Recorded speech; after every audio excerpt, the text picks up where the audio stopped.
want to thank Pastor Austin for those announcements. I asked him what kind of job that he had when he was like in high school or college. And actually, Pastor Austin said he used to work at a shoe company called Big Five. I'm very familiar with Big Five. I used to shop there all the time. But it's a customer service type of job. These kind of jobs are what I call money job. I've had money jobs. In other words, it's not a career that you make out of it. It's just kind of a simple job, minimum wage kind of job to help you get some work experience. But typically, these money jobs are service industry jobs. So, like for me, I was a busboy, waiting, not even a waiter, but a busboy working on tips and kind of serving the customers. And my wife Krista worked at Dairy Queen when she was in high school. She said she started working when she was like 15 years old or something like that.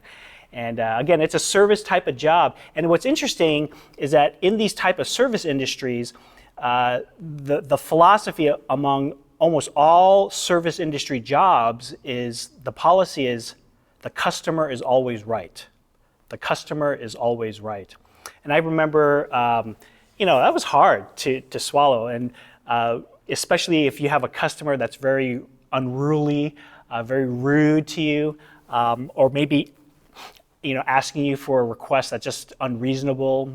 But it's hard, to think about, this philosophy of the customer is always right, especially when the customer is wrong.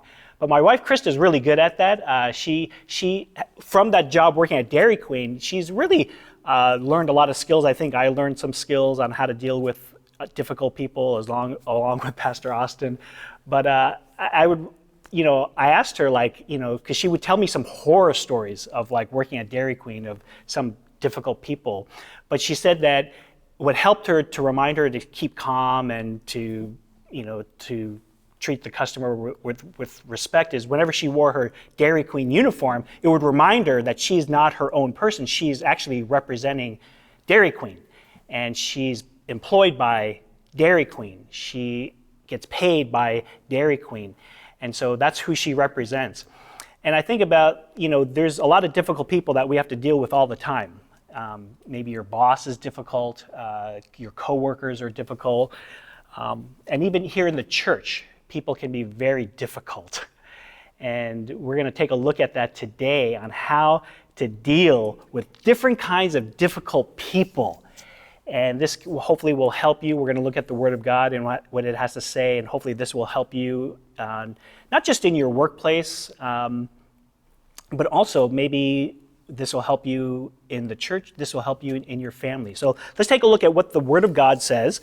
And 1 Thessalonians chapter 5, verse 14, we're going to take a look at this verse that Paul outlines different kinds of difficult people, and how we address these, how we deal with them are going to be different for different kind of difficult people. So here Paul says this in 1 Thessalonians chapter 5, verse 14. Paul says, "I urge you, brethren, admonish the unruly, encourage the faint-hearted, help the weak, be patient with everyone." So a very simple verse dealing with different kinds of difficult people. And here we're going to take a look at, I just wanted to maybe outline some difficult people that I've encountered in the church. Maybe you know some of these type of people, such as the critic. The critic is a person that is constantly complaining. They constantly criticize. And one of the easy way to spot a critic is they often give you advice even when you don't even ask for it. And so these are kind of like the critics, a lot like the Israelites back in the Old Testament.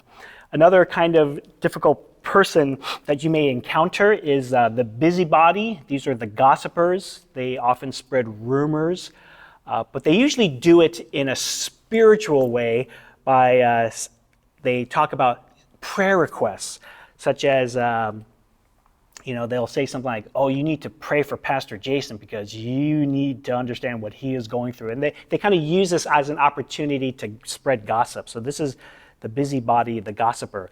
The sniper is another person.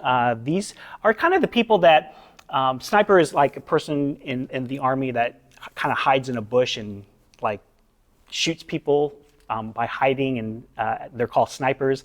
And these people often are afraid of face-to-face conflict, but they often take little shots, little attacks of different people within the church. The volcano, this is the person who is very hot-tempered, like a volcano just erupts all of a sudden. Well, these are the type of people that all of a sudden something will just set them off and they just kind of explode in anger. The competitor, these are the people that are difficult because they're often competing. They're constantly trying to prove that they're better than you. And then this other person is the sponge. And this is the person that's constantly in need. They rarely give anything to you, but they are very dependent and needy kind of people. They kind of drain you. They suck you dry like a sponge. And then the last person that I kind of come across sometimes in the church is the people pleaser. And these are people that are very eager to please others. They avoid conflict. They agree with everybody, but they don't stand for anything. But here, I want to take a look at this verse that Paul talks about here that I think summarizes all these people. And here, Paul describes three kind of people, actually four. We're going to take a look at the first two today, and then we'll continue on this next week. But the first group that Paul wants us to look at in terms of difficult people is the wayward. The wayward. And so in 1 Thessalonians chapter 5, verse 14, Paul says, I urge you, brethren, admonish the unruly, the wayward. This group number one is called the wayward, the unruly, the rebellious, either out of apathy or just direct rebellion. They're really not interested in learning. They're often people that are criticizing others. They're very prideful. So what do we do with people like this? What does the Bible teach that how are we to address them? Are we to encourage them?